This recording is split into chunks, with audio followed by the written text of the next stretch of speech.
subscribe to my channel. And also press this bell icon. Kiufundi kocha, unaenda kuwa mchezo wa aina gani kule Morocco, RS Berkane dhidi ya Simba?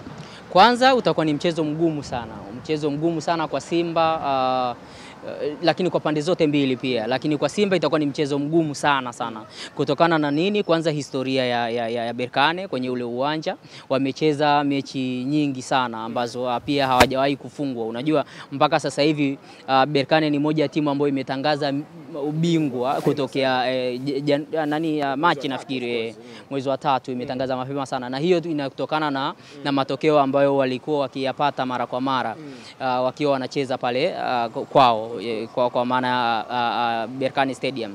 Lakini pia ujaribu kuangalia kutoka hatua makundi mpaka sasa hivi, Berkane ni moja ya timu ambayo haijawahi kuconcede hata goli moja. Umeelewa Na pale wamefunga magoli 18. Umeelewa ukijaribu kuona hivyo unaelewa kabisa kwamba ni timu ya aina gani na ni mechi itakuwa ya aina gani. Alafu kingine tunakuja tactically sasa kiufundi. Berkane huwa wanachezaje chini ya kocha wao, nafikiri anaitwa ni Muiz Shaban, sio?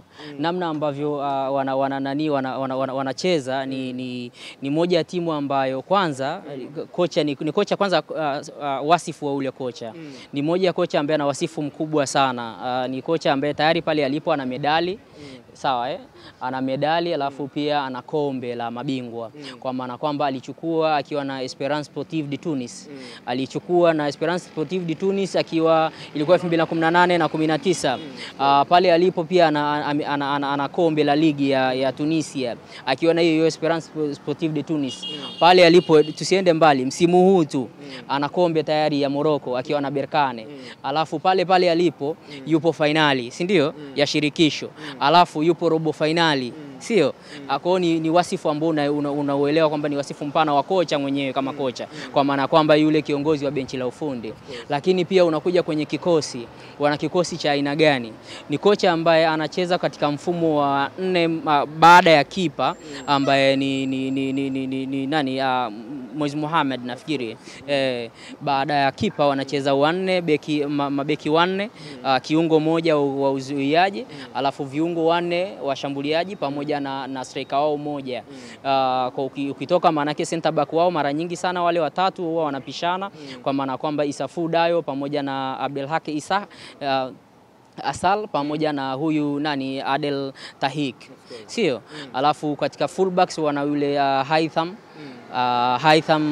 anaitwa Haitham pamoja na nani Haitham Manwith pamoja na Hamza El Sanawi katika fullbacks wao, ambao mara nyingi sana wanavyocheza wale fullbacks wanacheza kuna aina ya mpira tunaita orthodox style of play, kwa maana kwamba ni aina ya style ambayo inamfanya wale fullbacks wasiwe na offensive minded, yani wasifikirie zaidi kwenye kushambulia. Ndio maana utakuta ni mara chache sana utamkuta Hamza anapanda juu kuongeza idadi ya washambuliaji mbele au kuongeza mapana ya uwanja. Utamkuta mara chache sana Haitham anapanda juu au Hamza, sio? Mara nyingi sana wanakuwa nyuma wakililinda zaidi. Alafu pia wana kitu wanaita caution possession football. Caution possession football ni aina ya nani gani? Yani kwamba unacheza kwa tahadhari ukiwa unamiliki mpira. Unaweza kuwa unamiliki mpira unashambulia tu lakini hauna tahadhari ya kujilinda. Lakini Berkane ni moja ya timu ambayo iko superb sana katika kujilinda. Kwa wanajilinda sana, ndio maana sio kwa bahati mbaya mpaka sasa hivi wameconcede magoli 2 tu. Sio? Sio kwa bahati mbaya, hamna kitu kinakuja kwa bahati mbaya. Then unakuja kwa kiungo wao wakati ambaye ni kiungo katili sana, Mamadou Lamine Camara, ambaye ni moja ya mchezaji ambaye kwanza height yake ni mrefu sana. Nafikiri futi 6 inchi 3 kitu kama hicho. Hakuna mchezaji mwingine mrefu katika nani kama mimi namuitaga ni mtoto 2000, lakini ni katili sana. Mambo ambayo anafanya, aina ya namna ambavyo analinda backline yake isiingiliwe na wasiletewe madhara, ni hatari sana. Anafanya vitu vingi sana kwa wakati mpaka sasa hivi, ndio maana tetesi ziko nyingi sana. Hawa Udinese Calcio wa Italia wameshapeleka pale ofa ya euro milioni 3. Nantes wameshapeleka pale ofa. Uarabuni wameshapeleka ofa pia euro milioni 3. Lakini Berkane wameikomalia, wanaitaka wanataka euro milioni 12 sawa na bilioni 36 sijui point something huko, sio? Kwa current performance, kwa current ukijaribu kuangalia exchange ya pesa za Tanzania na dola za Kimarekani. Kwa hiyo ukijaribu kuangalia wana wachezaji ambao ni wakubwa sana, ambao tactically wanaweza kacheza vizuri sana. Huo ni kiungo wa ulinzi. Then mbele yao wanacheza viungo wanne wa ushambuliaji.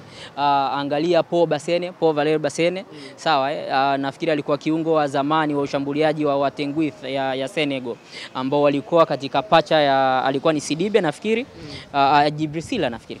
Sidibe. Kama sio Sidibe, Djibril, kitu kama hicho. Paul Bassene pamoja na Pape Ousmane Sako. Then wakabadilika, moja akaja Azam, mwingine akaja Simba, mwingine akaenda Berkane. Sio?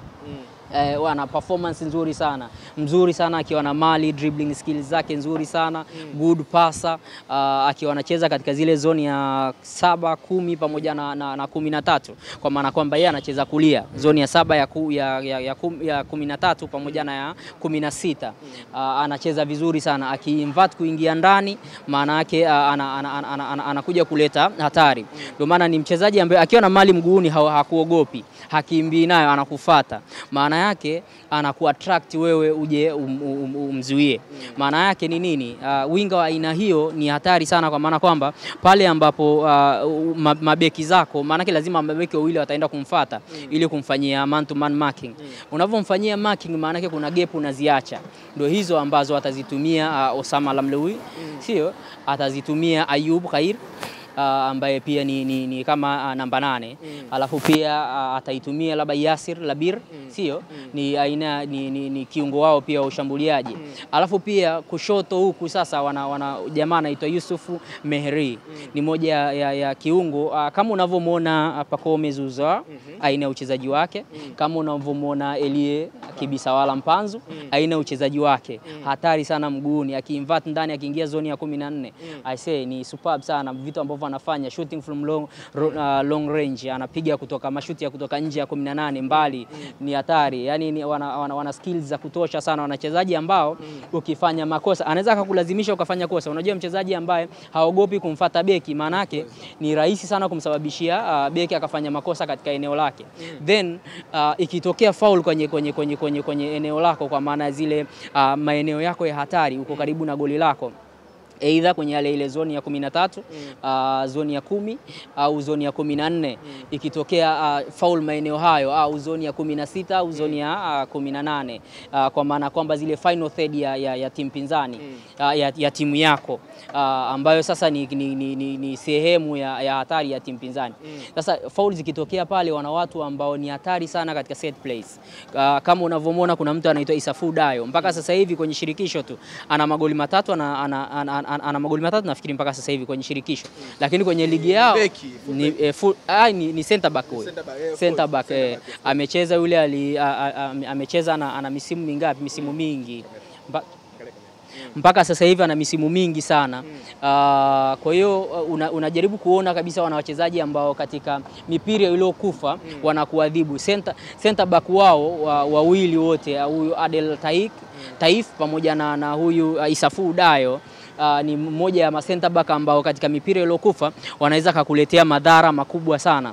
Kwa hiyo ukijaribu kuona hivyo unawaelewa kwamba hii ni moja ya timu ambayo ina threat katika kila upande. Alafu pia wana jamaa ambaye anaitwa Osama Lamloui au Osama Lamloui. Ni moja ya center forward ambayo kama Real Madrid wanavyokuwa wana Kylian Mbappe, Bayern Munich wana Harry Kane, sio?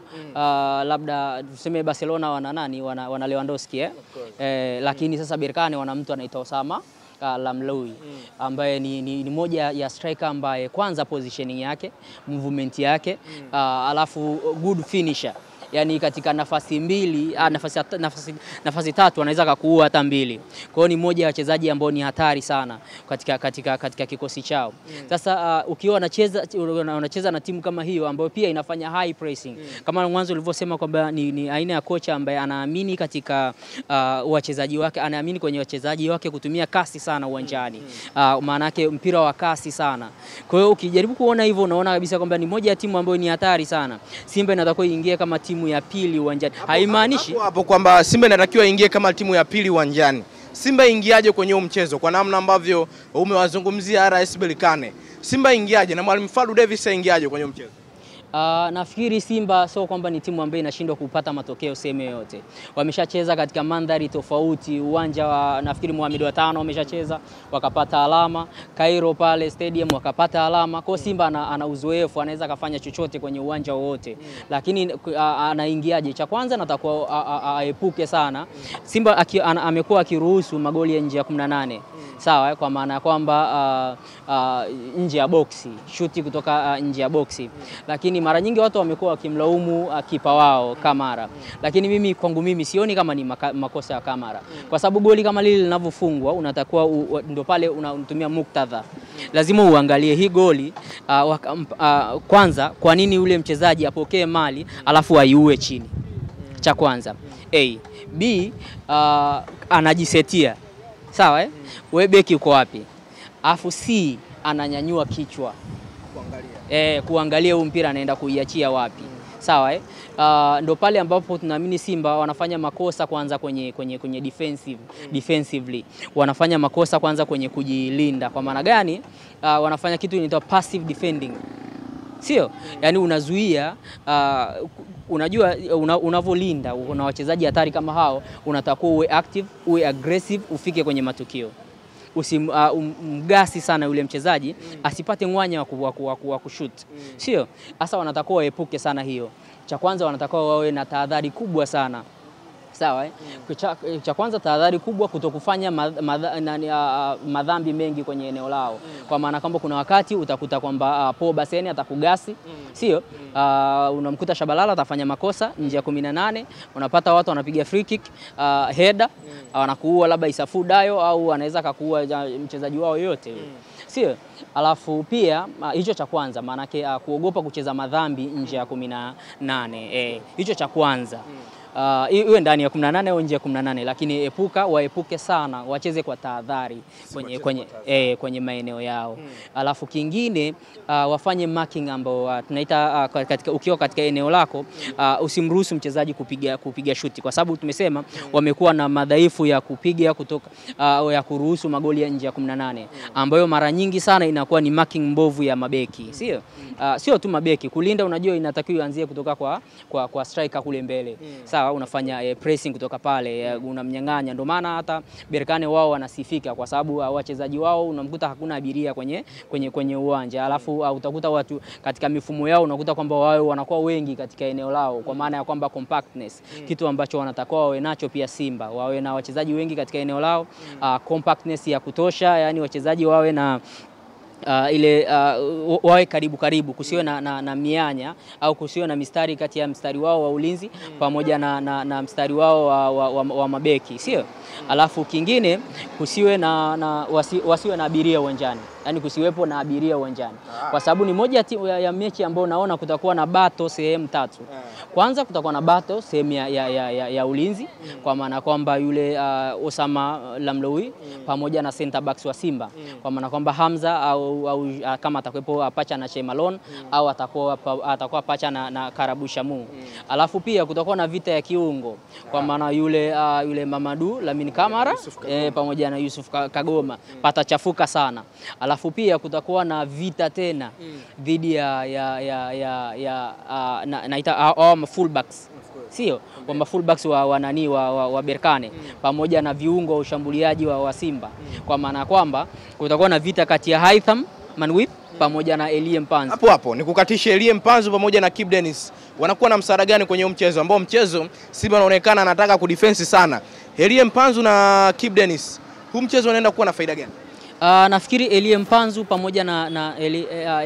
pamoja na Kibu Denis, cha kwanza ni kuwafanya wale fullbacks au viungo washambuliaji wa Berkane wasiwe na uhuru wa kupandisha mashambulizi muda wote. Sio? Ili kuwaweka nyuma, maana yake Elie Mpanzu na Kibu Denis au kama atakwepo Mutale au atakwepo nani, wanatakiwa kufanya nini? Cha kwanza ambacho wanatakiwa kukifanya ni kuongeza pale ambapo wanapokea mali, wanatakiwa wawe more direct. Wapeleke mashambulizi haraka ili kwamba kutokuruhusu kutokuruhusu hao viungo washambuliaji wapande muda wote, kwa maana kwamba unawapin back, yani wanakuwa hawana ile athari kwenye eneo lako, ili kwamba kutokutengeneza timu ambayo itakuwa muda wote inashambuliwa. Sio, umeelewa? Kwa hiyo ni athari ya kwanza. Ya pili, wakiwa na mpira wahakikishe kwamba wanakuwa wako accurate sana kwenye aina decision yao, either kama ni wakati wa kutoa pasi katikati, au wakati wa kufanya wa kudribble, au wakati wa kwenda kufanya shooting from long range, ambayo always huwa anafanya Elie Mpanzu. Lakini pia Kibu Denis ana uwezo huo wa kufanya, ameshatuonyesha mara nyingi. Kwa hiyo wana faida nyingi sana tactically, kwa maana kwamba wawe na uwezo wa kupin back wale viungo washambuliaji wa timu pinzani, au ma fullbacks wa timu pinzani, kwa maana Berkane. Alafu kingine pia, wakati Simba haina mpira, wanatakiwa wawe na uwezo wa kutrack back pia, kuja kuongeza namba, tunaita kwamba wawe na uwezo wa numerical advantage kwenye usiwasiruhusu 1v1 ya fullback wao dhidi ya kina Yusuf Meri, dhidi ya kina Paul Basene, wasiruhusu 1v1. Ili kutokuruhusu 1v1, maana yake Kibu anatakuwa arudi kuja kumuongezea fullbacks namba, kwa maana kumuongezea idadi kwenye eneo la ulinzi. Elie Mpanzu pia anatakuwa pin back, arudi huku nyuma kuja kuzuia, pia kuongeza namba katika sehemu ya kuzuia. Kikubwa hivyo ni vitu ambavyo wanatakuwa kuvifanya. Mzee wa Fakti, tumalizie na ili tufunge mjadala wetu. Kikosi gani cha Simba chini ya Fadlu Davis kwa namna kwenda kuwakabili RS Berkane? Tumalizie na hili. Kwangu mimi nafikiri Pin Kamara golini, Hamza na Karabusha kwenye center backs, then Shomari Kapombe pamoja na Mohamed Hussein Shabalala kama full backs. Alafu pia katika kiungo Yusuf Kagoma pamoja na Ngoma wamekuwa na wow performance. Alafu pia kwangu mimi, kwa sababu ni away, nitaanza na Elie Mpanzu pamoja na Kibu Denis. Yes. Mbele mimi nitamweka nani? Ateba. Mfumo huu tuchanganue, ni mfumo wa 5 ama 2-4-4-2 ama ni mfumo aina gani? Utabaki kwa mimi nitabaki na mfumo wangu ule 4-2-3-1. 4-2-3-1. Lakini unakuwa kabisa, alafu unanyumbulika kwamba wakati hamna mpira mnabaki kama 5-3-2. Si unaelewa? Au 4-4-2. Sio, unanyumbulika. Kwa kwenye makaratasi utabaki na huo mfumo, lakini kwenye pitch itabadilika kutokana na mpinzani anakujaje. Mzee wa Fakti, kocha, tumezungumza mengi mimi na wewe, uchambuzi wa kina, wachezaji hatari wa RS Berkane tumewachambua hapa. Mwalimu Fadlu Davis aingiaje kwenye mchezo? Bana, nitakutafuta baada ya mchezo kutamatika wa awali tarehe 17 kule Morocco. Mapema tutakuja kupata uchambuzi kwa namna ambavyo matokeo yamepatikana. Neno la mwisho la kumalizia kwa namna ambavyo tufunge mjadala wetu. Nafikiri tuwaombee wawakilishi wetu. Hakuna namna. Hakuna namna. Tutakuwa tuombee, hata kama humpendi Simba wafanye vizuri. Bana, neno la mwisho la mzee wa Fakti ni hili hapa, tumuombe mnyama kuelekea tarehe 17. Bana, mzee wa Fakti, shukrani sana kwa time yako. Shukrani.